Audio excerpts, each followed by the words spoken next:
Hey, it's Chronologically Gaming, the only channel that's perpetually retro because we're playing every video game in order of release, daring to go where no one would go before. Welcome, ladies and gentlemen, to February 1982, and this is Acey-Deucey for the Apple II. Acey-Deucey is I wouldn't say popular, but it's been on several home computers, and this is the Apple II version. For this game, it is the version of the card game Acey-Deucey, or in between if that's more of your flavor.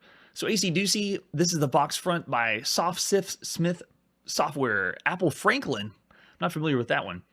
And then the game itself, this is all we're going to do because this is strictly a gambling game where you are given two cards on either side, and the center card, you're just supposed to guess, is it higher or lower, which is the in-between card going to be. And then you place your bets, and then the game continues as followed. So very simple premise. If you're familiar with the card game and you enjoy the card game, this is an excellent version. But as far as video games go, this one's bad. We've played lots of other games that do much more than this. So for the time, I'm going to say 1.5 stars for Acey-Deucey. As one card game, but a very simple card game, it doesn't really hit the marks. And with that, let's press forward and see our next game. Now, Timex brings the power of the computer within reach of Timex. more people than ever before. Introducing the Timex Sinclair 1000. Oh, yes. The first of a new generation of computers designed to be easier to use and look how tiny it is. For $99.95. Only $100 too. Learn at the speed of light. Power to organize. One of the kids looks like, why did we get this as our home computer? Sinclair 1000. The power is within your reach. The power is within your reach. So at this point, if you're thinking, wait, I thought it was the ZX81. What's the Timex? Well, this is just the release in North America. So the Timex Sinclair 1000 is the North American release. It's the exact same system. But thankfully, we have an ad for it because in England, I couldn't find any ads for the ZX81, at least commercials. But we got one for North America, so that's pretty cool. All right, so this is Adventure for the ZX81, Timex Sinclair 1000, whatever your flavor. Let's take a look at the box for Adventure. This is by Bug Software. And I don't know what's going on with the front of the box. This looks like as if your dad wanted to be a superhero. Just find stuff from the closet, or maybe he's going out as Halloween. I'm not sure exactly what is for the front, but this is the classic text adventure. Maybe they're trying to make it look exciting.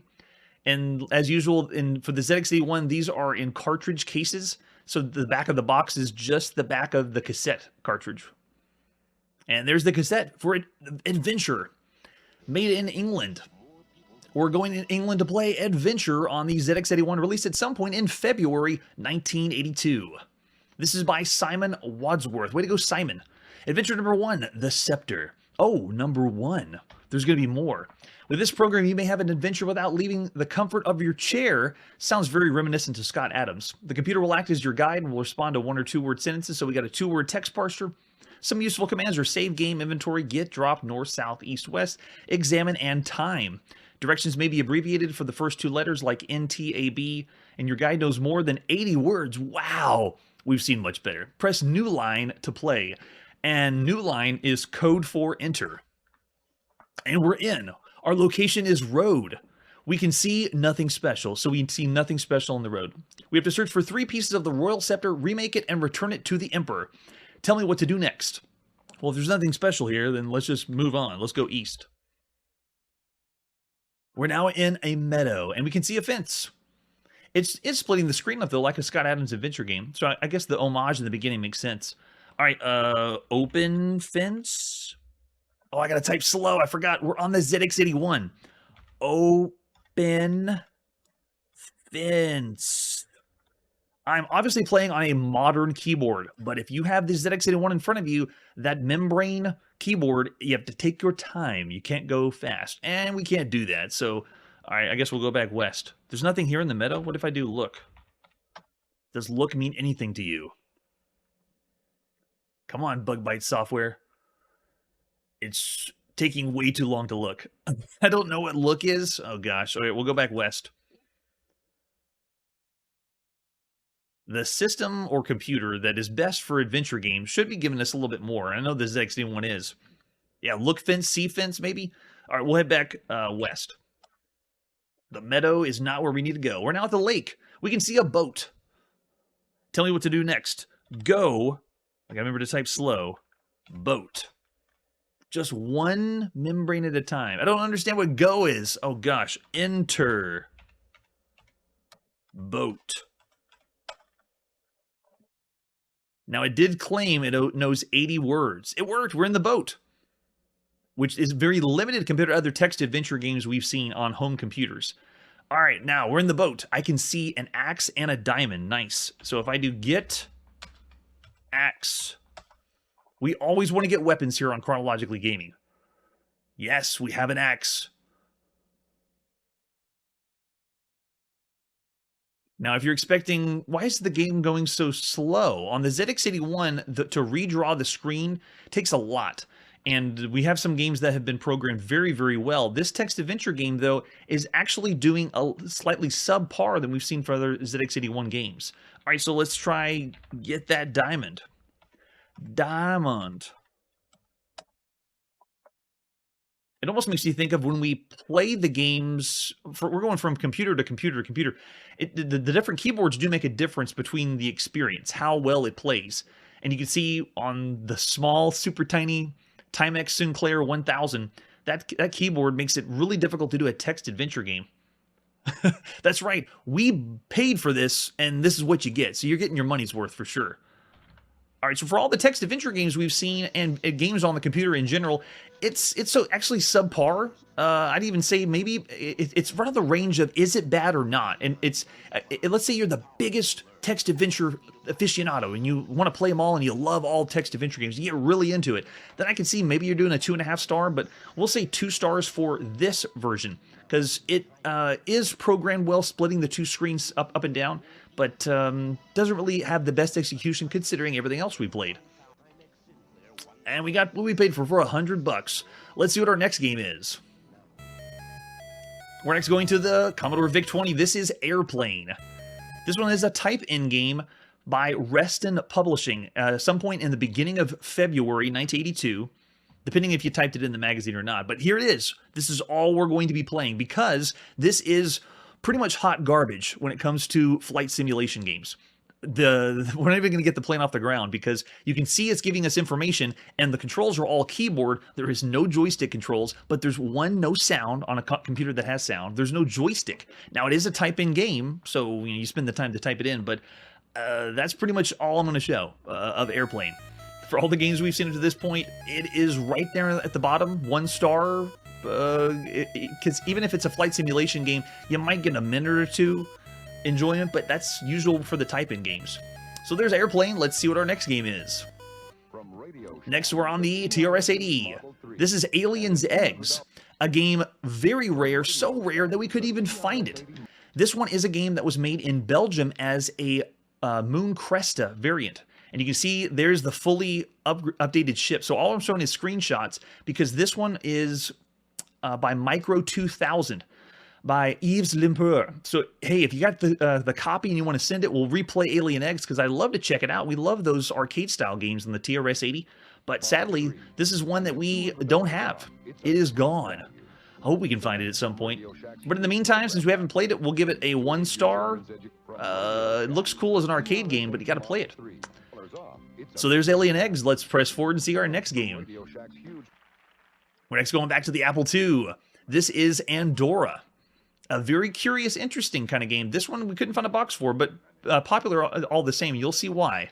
Let's pop it and play some Andorra by Brent Packer at some point in February of 1982.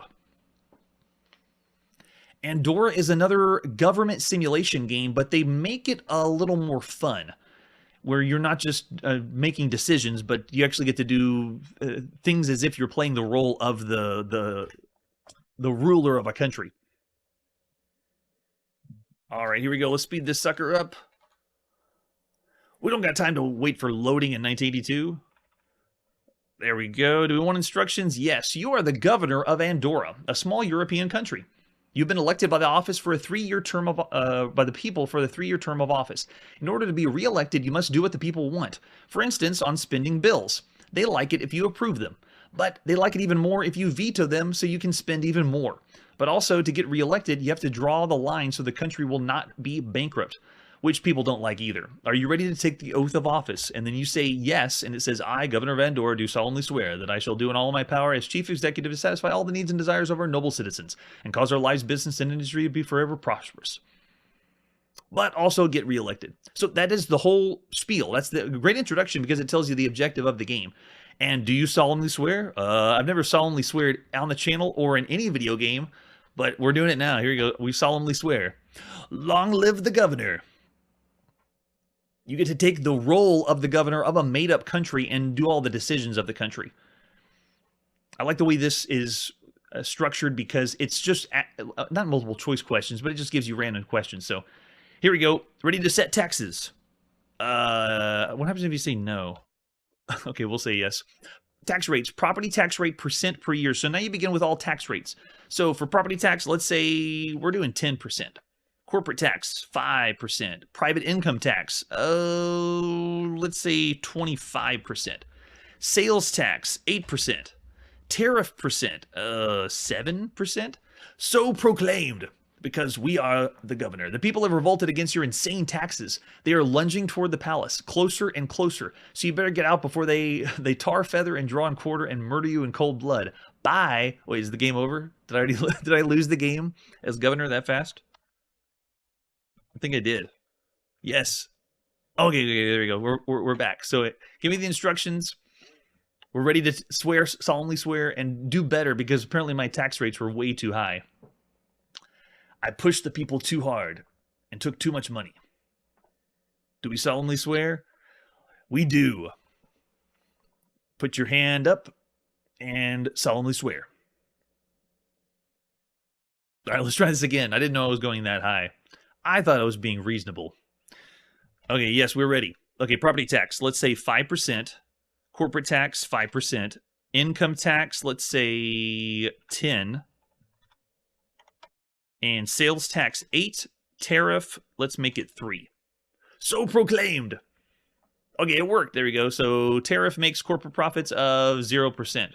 All right, we're ready. Government income. We just made, because of all the taxes decisions, a total of $538,279. Are you ready to spend it on bills? Yes, we are. So you spend on bill number 1, and this is all random. It says there's a highway street maintenance bill of about $37,000. Public comment on the bill is yes. That's what the public says. Do you approve or veto this bill? Street maintenance. Yes, we approve. Bill number 1 is passed. Are we finished? We are, yes. And you can see at the top, the Treasury's keeping track of all the money you have so far. And now we do military arms, guns, and tanks. Be 118,000 roughly. And the comment says, yes, spend. Do you approve or veto this bill? Yeah, we need some military. Bill number 2 passed. Are you finished with the bill? Yeah. And you can see that at the very top, Treasury balance is going down because we're spending on all this stuff. So now we got social welfare, free housing, 106,000 more. Yes, yes. Do we approve? Approve. You finished with the bill? Yes. And now we have the government salaries. Let's say veto on this one. So we're not going to pay the 36,000 for it. Yes, where's my golden toilet? I guess that's if you were a warlord, right? I guess you could run that way if you wanted to. All right, so Parliament's trying to override you. 2/3 to 67 to pass. 13 say yay, 87 say nay. Override attempt fails. Parliament will rewrite the bill. Give them a suggestion. Spend less on this. All right, so they revised it. It is less. Okay, we'll approve this bill. And we finished? Yes. So bill number 4 passed. Now we're on bill 5. Libraries, police protection. 76,000. Yes, we approve. Bill 5 is passed. Are we finished? Yeah. Bill 6, no land purchases for parks this year. Land is selling for $6,000 per acre. You can buy some in spite of this bill, but Parliament will try to override you. Public comment, bye. So you can get the idea. Andorra is another game based on decisions as a government. So as a government leader. So interesting idea, but it does have not a lot of replay value because, well, it does change a little bit, but it's just kind of a fun novelty. So I'd still say for the time, it's subpar for all the other games we've played to this point. 2.5 stars. Fun for the first time around, though, definitely. All right, let's see what our next game is after Andorra. Next, we're on the IBM PC. It's February 1982, and we got to play Backgammon. How many Backgammons are we going to check out on this channel? Oh, the manual is not really a manual. It's just instructions. Let's see what Backgammon's like. By CNC Software, released at some point in February 1982. I couldn't find the actual developer of this specific Backgammon game because, believe it or not, on Microsoft DOS, there's like 8 backgammons just called backgammon, and this is the very first. So pressing the key to roll our dice, and we're in. So now you just decide what moves you want. If you ever played backgammon, where the white pieces, you just try to get your pieces from one side of the board all the way around. It's a very simple strategic board game. So we want to say move the first one there and move the second group there. And it continues every time you want to play. You do your move. Let's see. I want to go L again. Move that one. And let's move S. Oh, can't move that one. Okay, Q. There. And let's do Q again and L. And the computer's playing against me. Oh, the move was forced. I will not bore you with a game of backgammon, but you can see the presentation. It works very well, very easy. They've designated all the columns as letters, and all you got to do is just say which column you want to move by how many dice moves you've rolled. That's how many how far your pieces move around the board. This game is not 2-player. It's only against the computer. So you can't play with a buddy or find a buddy to play backgammon with you, if you could back in 1982. All right, so let's see. As far as this game goes, it's really depending on if you want to play backgammon. It's a really good game of backgammon for the time, but we just play better types of video games. On the IBM, this is incredibly good.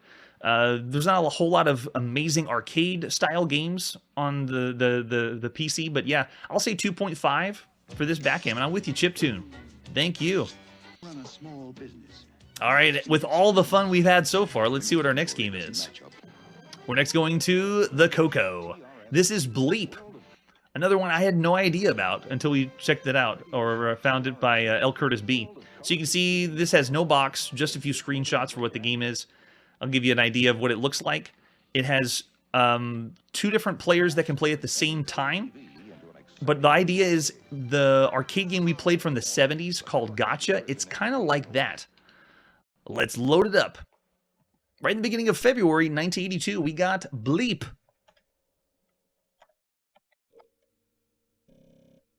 We're going to get that disc, load it up, and let the cocoa green glow just bask in that green cocoa glow.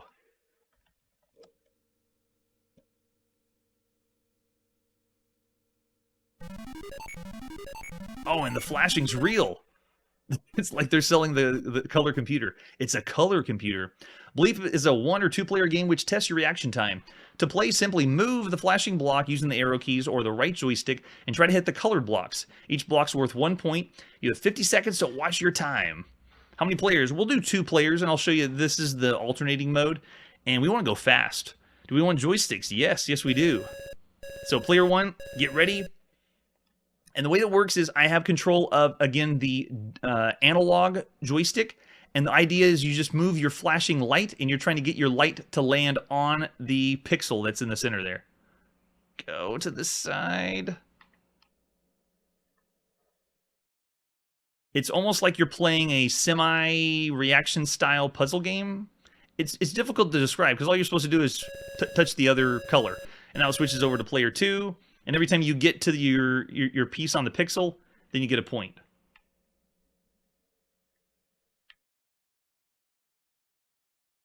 While in playtesting, I was doing much better at finding the color, but it's almost like you're playing tag, which they also had on the Atari VCS. But this time the player isn't even moving, so there's no tag. It's just someone standing still, and then you try to get to it. There you go. So I got 1 point, and then it just switches it up. Simple concept, easy idea, executes fairly well for the time, but it's just almost too simple. Of all the games we played, I'd still say it's around bad, because the beginning has kind of cool presentation, but I'm still going to say 2 stars for Bleep. It is a concept that's been there since the early 70s that we saw in the arcades, and it's all right. It'd be more enjoyable if you had multiple people to play at the same time, but we'll say 2 stars for Bleep. Where are we going now? Let's see what our next game is. Now we're on the Atari home computer, and this is Block'em. Block'em is a compilation of 3 different games, so we get more than the usual 1 game. Another one by APX, Atari Program Exchange. This is by Jose R. Suarez. Way to go, Jose. And there is the cassette tape. It took me a very long time to get this one and make it run. It was a little harder to load than any other Atari game. But there it is, the cassette. And this one has the 3 different games are similar to Snake variants. And we have a manual too. What is Block'em? Tell us what the 3 games are, Jose. Every APX manual looks like it's typed up on a typewriter. Nothing incredibly fancy.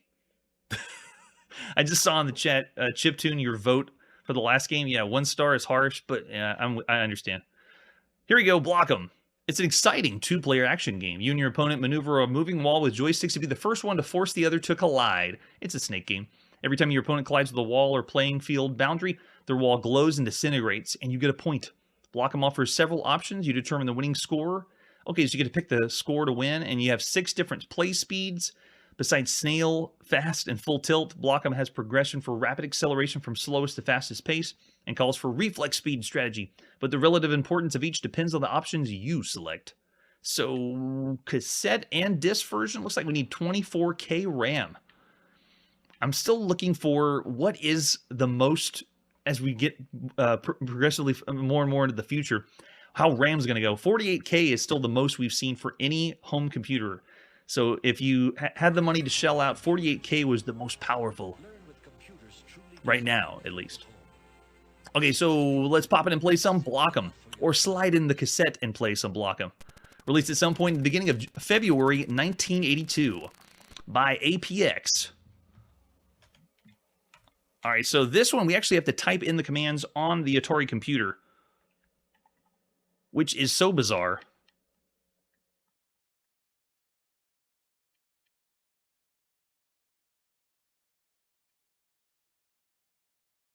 Alright, let's see if we can do it right. And I love that I don't have to type extremely slow like I did on the ZX81. We're playing on the Atari 800, which has a more real modern keyboard. Alright, fingers and toes crossed. Will it crash? Will a computer catch on fire? Let's find out. I love the Atari computer. Here we go, we got it, we're Block'em. What kind of TV do we have? We don't really talk about it that much. We still have people at this time with black and white televisions. You're playing on the Atari VCS. There's a switch there for black and white or color. But we have color. Yes. Now, it's 3 different game modes. Blockade, Captive, Snake, and Ghost Wall. You can see what Blockade looks like. Let's do... Can we do an even lower score? There we go. Let's do small blocks. And then speed. Let's go full speed. 3 points, and go. I like the presentation now. It lets you switch options out. So, okay, it's 2-player only, so I gotta plug another controller in. Because, it's the same idea with the Snake game. You move around the board, but yeah, I'm not able to do it with 2 different controllers at the same time. It's kind of tricky. Let's see if I can have my hand on both Atari VCS controllers and play both at the same time. It's really hard. Ouch! Oh, that's cool. So this one allows you to go diagonal as well. We've only seen another Snake game that can do that.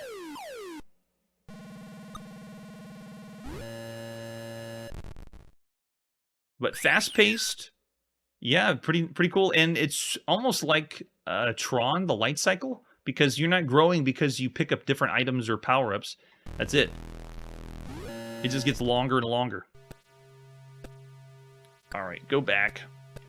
And then we have Captive Snake, and we also have Ghost Wall. Now, Ghost Wall, well, Captive Snake is the exact same thing, but it has changes up and makes it like a maze. But then Ghost Wall, this is the only one that we've seen that does this kind of game mode. This is a 1-player game. It looks like each block is 1 point. Okay, we'll start this one. So Ghost Wall is me against the computer. I am the orange, yellow, goldenrod, whatever you want to call that line. The computer is the green, and the computer can just go anywhere it wants to. And all you're supposed to do is stay alive as long as possible. Because if you hit the wall or you hit the green one, then you're out. So it's a very different idea. I guess they call it Ghost Wall because it can go wherever it wants. But all you're doing is survival, just staying alive as long as you can. Also, can we hit on... We haven't even seen Tron yet. The Tron game with light cycles hasn't even happened yet, but we've seen at least 10 games that have the same formula. And I thought Tron invented that. I'm tired of believing what I thought I believed with video games because I'm constantly being schooled. This channel is schooling me on what I thought I knew. Yeah, I just saw in the chat, Chiptune, I used a black and white TV for my 2600. My first television was black and white, and that's how I played everything.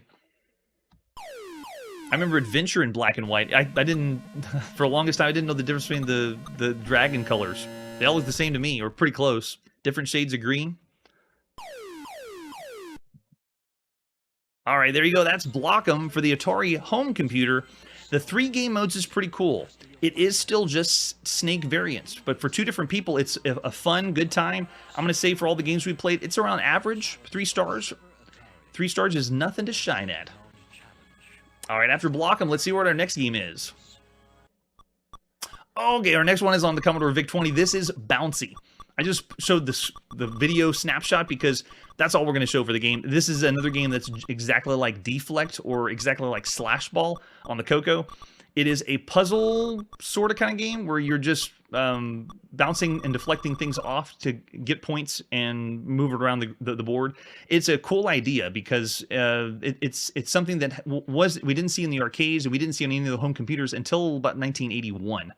And I remember we were trying to look up what was the really first one that came out. It's really tricky to know exactly who had the idea first. I actually thought it was Jeff Minter that had the idea, but no, I found out he ripped it off of another one that came before, and then we also saw Slash Ball, so it's difficult to tell where it came from, but still a cool idea. I'm going to say subpar.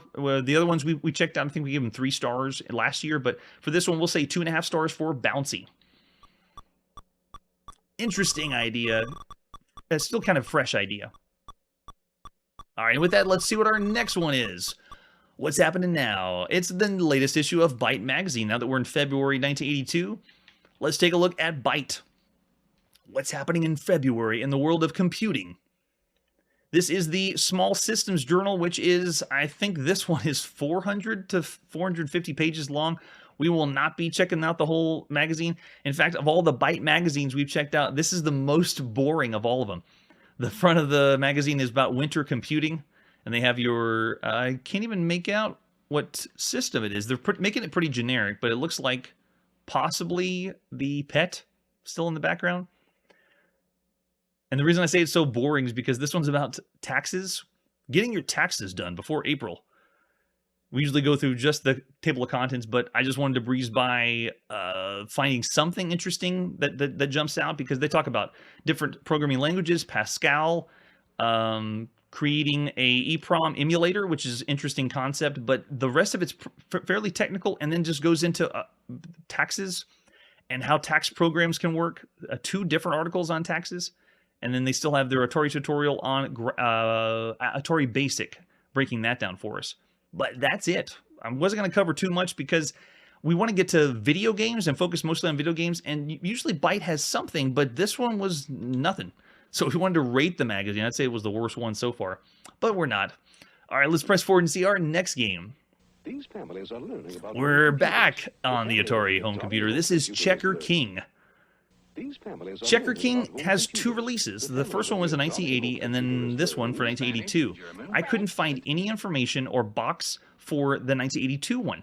The one that came out in 1980 was Checker King by Personal Software. So here's the box, front and back of the box. And then it was released again by APX. So APX saw this and was like, oh, we got to pick that up and publish it on our side. So they grabbed it, picked it up, and from what I can tell, it's the exact same game. Even has the same copyright information. I tried to find copies of the new 1982 game, but they all looked exactly the same as Personal Software. So we'll check it out, and you'll see what I mean. It looks exactly like this, the screenshot example. No foreign languages.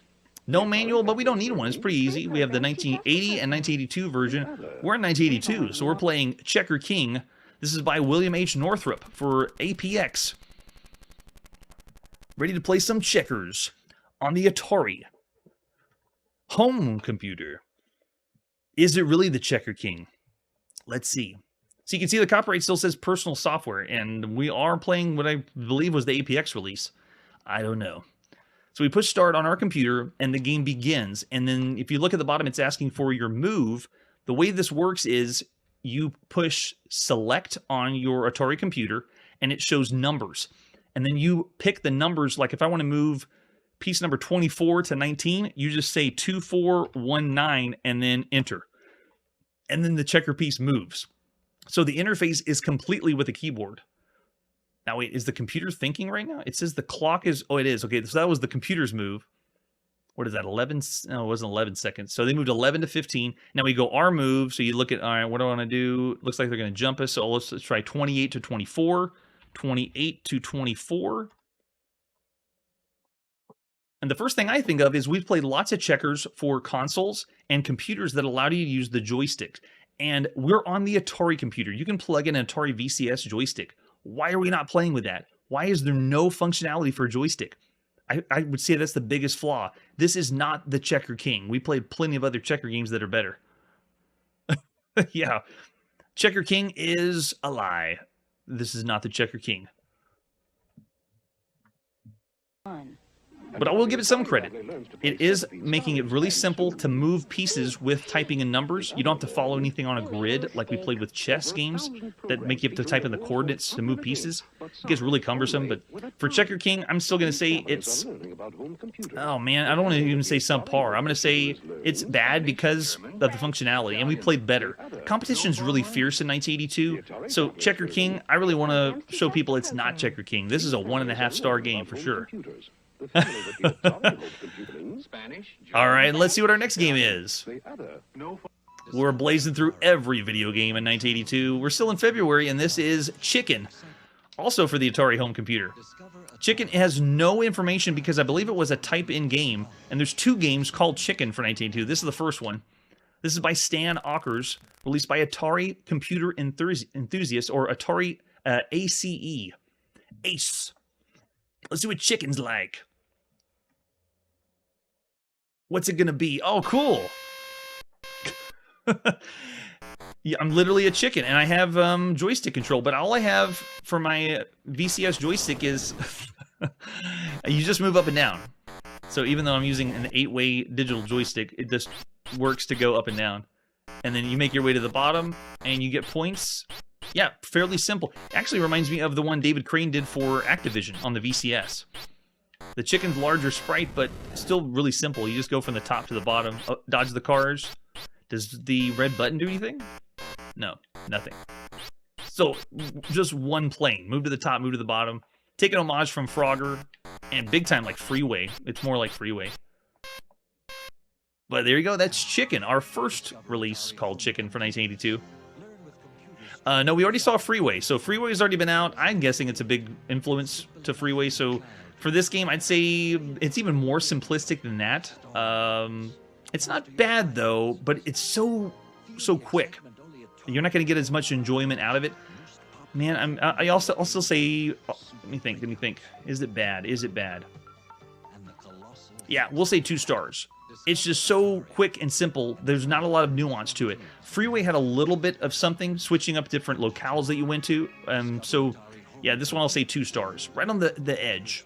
Because I'm sure you could play this for a few minutes with your friends and have some fun. All right, after Chicken, let's see what our next game is. Big plans? You bet. Showing off your Still on the Atari, and this is Controller. Not the controller you put in your hand. This one begins the craze of, let's make an air traffic controller simulator. Let's take a look at the box for Controller. This one is by Avalon Hill Company. The computer game cassette for Atari, 16K is needed for this one. Man, nice box front. This is air traffic controller simulator. So you may not even be into that kind of thing, but this makes you want to be with the box front. Flip it over in the back, and then we see, just like the other Avalon Hill releases, they make them really slick. Controller is a real-time simulation of air traffic control in which you have to guide the approach and landing sequence of up to 8 aircraft. You select the type and number of aircraft you want to control. Aircraft not in your control will be randomly controlled by the computer. There's 3 types of aircraft: light plane, stow, and easy to control, the airliner, and the private jet. So you pick all these options, but then you make all the decisions for... But it's all menu-based in the game. And we even have the manual for Controller, believe it or not. Controller. Air traffic controller's job is not a casual one. No, it's not. If you've known people that are air traffic controllers, it is high stress. How many cigarettes can you smoke a day? So this is also for the Apple II and Let's see. Oh, they have the cassette or disc version. This is real-time play, so it's a real-time simulation game. Make the controller a distinctly different type of computer simulation game. In controller, the computer will not wait for you to make decisions. As each second ticks away, the aircraft under your control are using precious fuel, and you have to determine which aircraft are low on fuel and need course correction or in danger of mid-air crashes and guide them all to safe landing.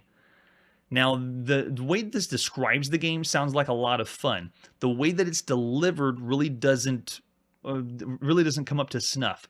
Because at this point, Avalon Hill was the computer software company saying, if you think of it, we'll make it. Like, if you want to be a zookeeper or whatever, like they'll make a game that you can relive and do that. And this is proof. They're making an air traffic controller game. Little did Avalon Hill know that now, in the future, where we really are, the game landscape is literally, you can do anything. You can play and be whatever you want and do whatever you want in any game. The sky is the limit. All right, so for controls, looks like we have, we picked the different classes of planes, A, B, and C class, and then it has the characteristics of the aircraft here.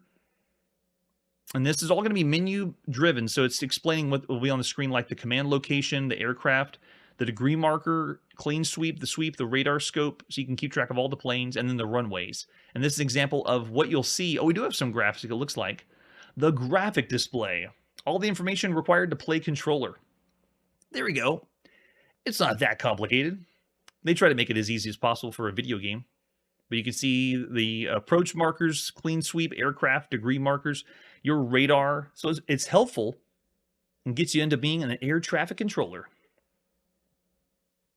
All right, we'll refer back to that if we need to, but I'm not going to play that long for this one because it's such a niche genre. This isn't the last, though. We'll see other air traffic controller video games. Here we go. Let's pop it and play Controller, released at some point at the beginning of February 1982 by Avalon Hill.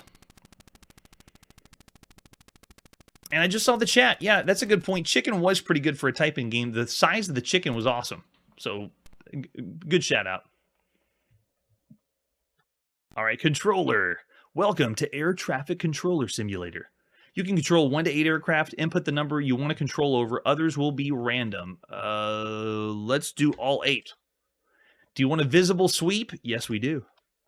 There are 3 types of planes, A, B, and C. So what type is plane? Okay, so we got to say all the types of planes. Let's make them all light planes.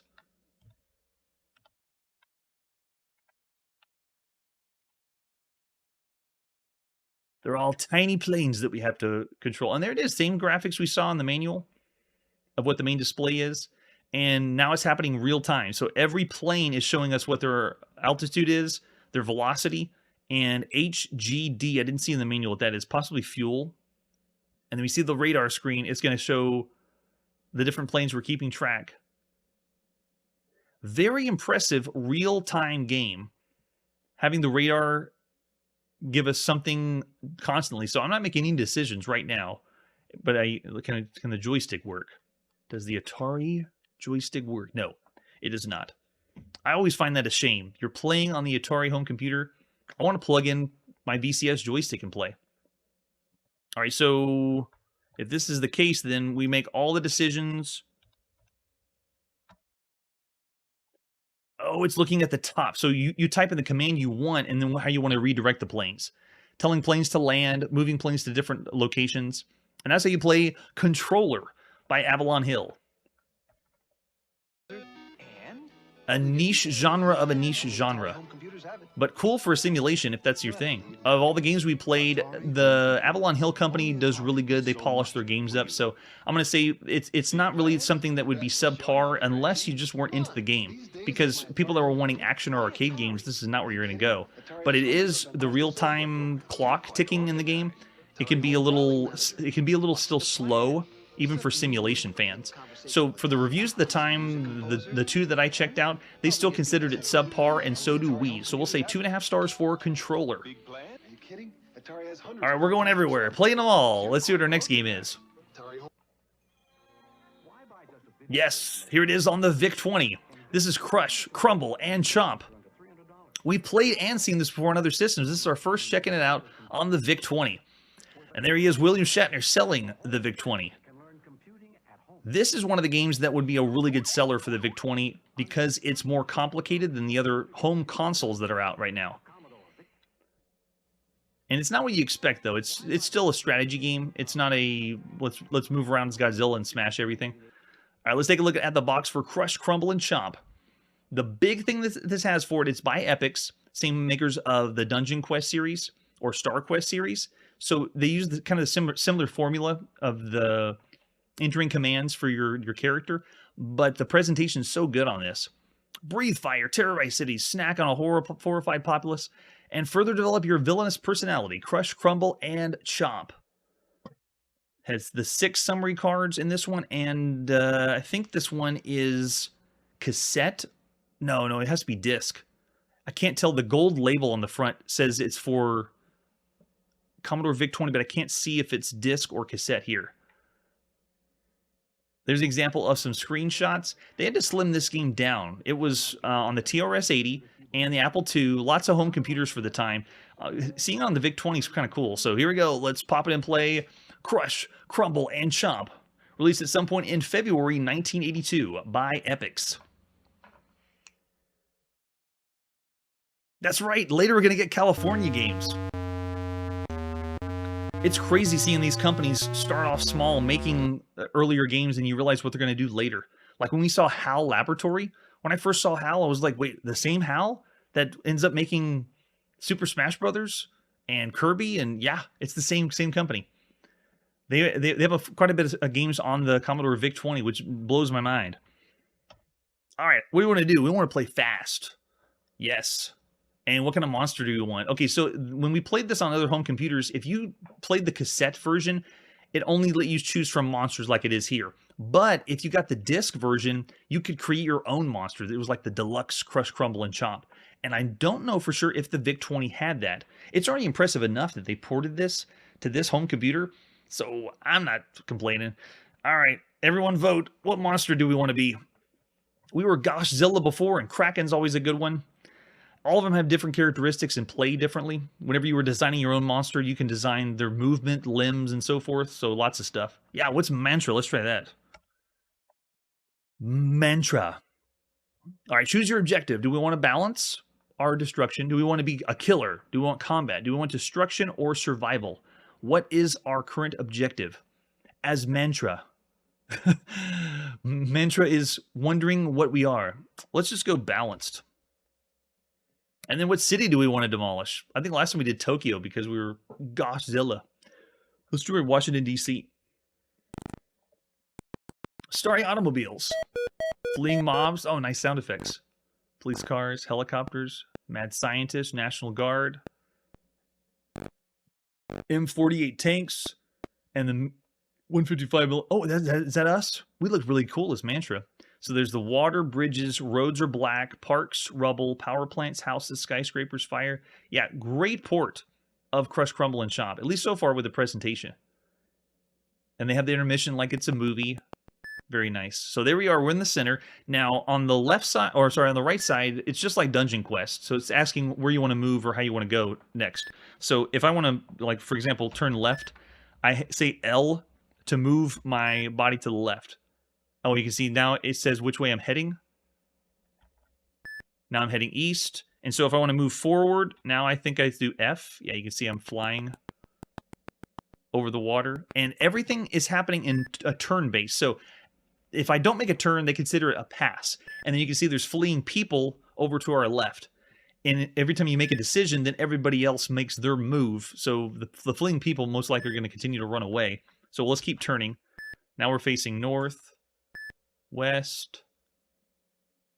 Wait, I said turn left. I wonder why I moved. Oh, there we go. Eat. Attack.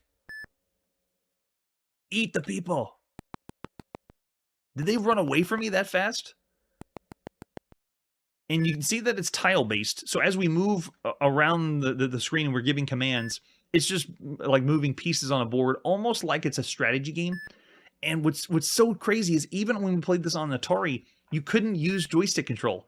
I really wanted this to be able to where you can take the commands of let's turn left or move left and put them on the joystick, but no. Nope, definitely not Mothra. We look more like a dragon. Mantra. So there's the fleeing people. Can I breathe fire? I can't remember if I have that command or not. Every different creature that you design has different things they can do. I know the blob can slime people, and there's fire breathing. There we go. Yep, you can. He can breathe fire. Yes. So right now I'm just destroying and blowing fire on everything. They even have commands of changing where your head is turning to place stuff, so you can stand in one place, turn your head, and then breathe fire in another direction. So for 1982, it has the presentation. It has the quality of how it was advertised and how the game... you can tell a lot of people that worked on it took the time to make it a really good game. While it's not what you'd expect, though, because you think it's going to be like a movie or like an action game, it's totally strategy-based. So it's kind of bizarre, almost oxymoronic to have, are you tearing up and destroying things like an action game, but you have to take your time and decide what to do and enter commands.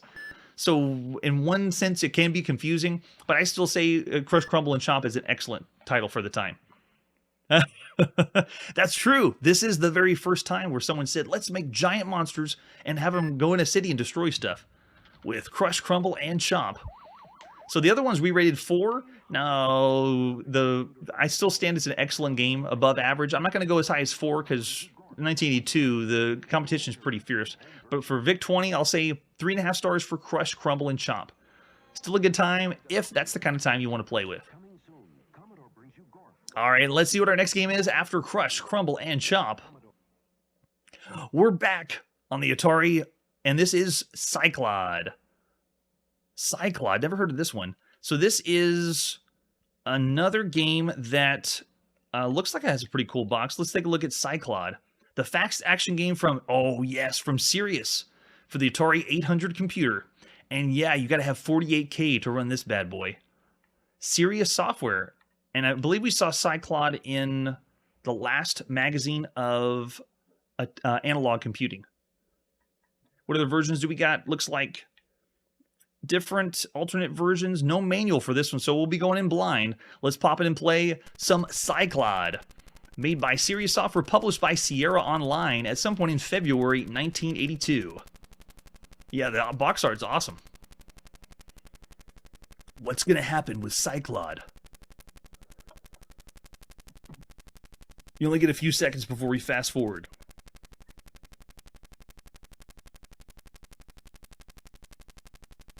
Oh, it's because it takes 48K. That's why it's taking longer. Yes, Sirius presents.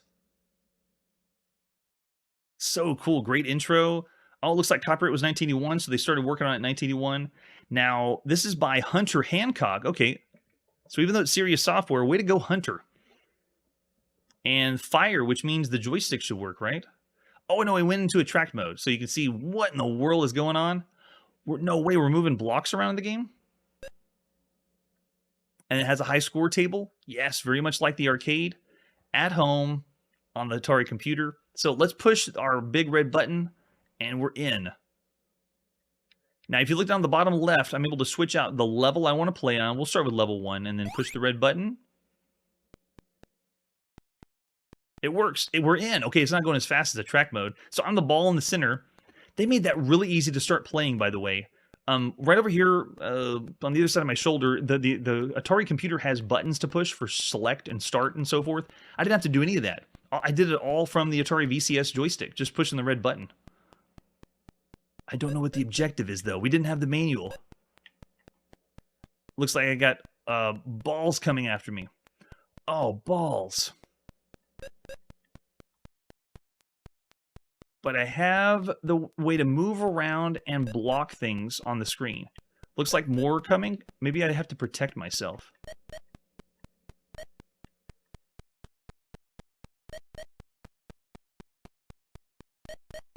Does the red button do anything now? No, don't have anything there, but I'm able to readjust and change the landscape, which is kind of cool.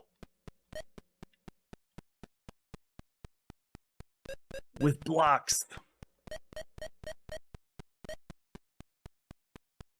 I'm pretty sure I'm not supposed to go where they are because I'm not collecting anything, but I'm also not gaining any points doing this, and more are coming in. So I wonder if I'm supposed to capture them. I gotta be playing as an eyeball. It's 1982, so we're using our imagination. What is that? How many 4 pixels? Because we're the Cyclops. Okay, so I died, but I made points. Oh, you combine them together, you get points?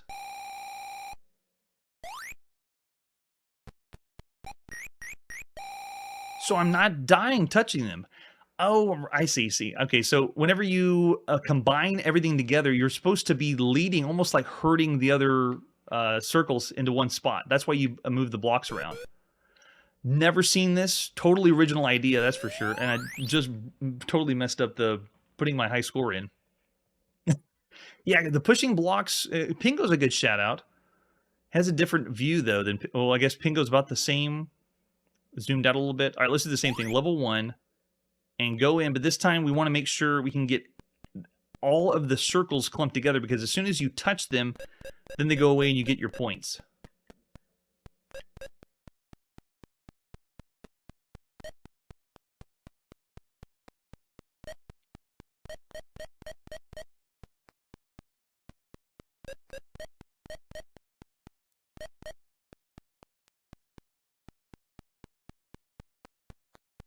And they start us off slow with level 1, and when you go to higher levels, it just goes faster and faster. And the idea is you're going to be bombarded with more and more balls on the screen. There you go. There's the other wave coming in. And it looks like I've captured them in this area. Let's see if we can block them before they get out of this side. Stop. No, stop. Great. And it looks like you can push as much as you want on each side.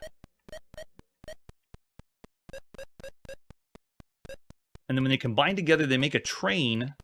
And then when you have that train, then you collect those to get the points.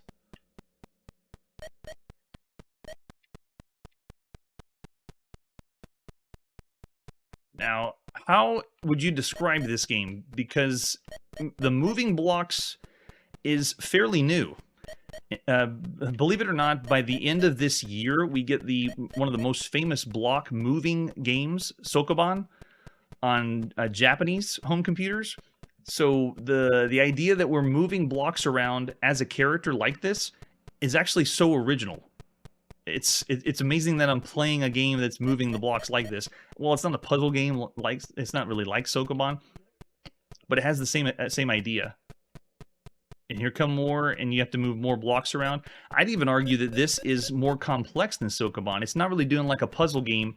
It's having you corral several objects into one place that you can collect them all at once. At least for the highest score, that way. So cool. Now, I'm surprised that we haven't seen more games like this. It's just a general fresh idea. So cool, really cool idea. And that's Cyclod. So of all the games we've played before, Cyclod is an original idea. And the only thing is it's not a 2-player game. I could fault it for that. But the concept is fresh. And we didn't play on the higher difficulty levels. It just goes faster and faster. But it's the same premise or same concept. Oh man, that's tough. I'll say 4 stars for Cyclod because it's intriguing. I want to play more and figure out how to move all the circles in different areas before you collect them. So it's a game that makes you want to play more, and that's always a higher score in my book. Yes, you're chaining them together. So I give them props for the idea. And just remember, the block pushing games, we haven't seen any, not even in the arcades. That's how rare this is. All right, so this is the end of our evening this time. We are in February 1982, going to continue to play more games in order of release. So many games to go through. That's it for today. And like I always say, if you got to make an air traffic controller game, make sure it's turn-based. Hey everybody, thanks for checking out the channel and joining me on my quest to play every single video game in order of release. We'll be streaming live every weekday at 9 p.m. Central, so join us and let us know if we missed any games along the way. This video would not be possible without Launchbox, RetroArch, and MAME. Tell all your friends there's some crazy guy named Chronologically Gaming trying to play every single video game. We have links down below that'll send you to places like our Discord and Patreon, and one that says all the video games we've ever played. If you go there, it's a list of everything, and you can click right to the game you want to see. Chronologically Gaming is the name to look for. We are perpetually retro, and we will catch you next time.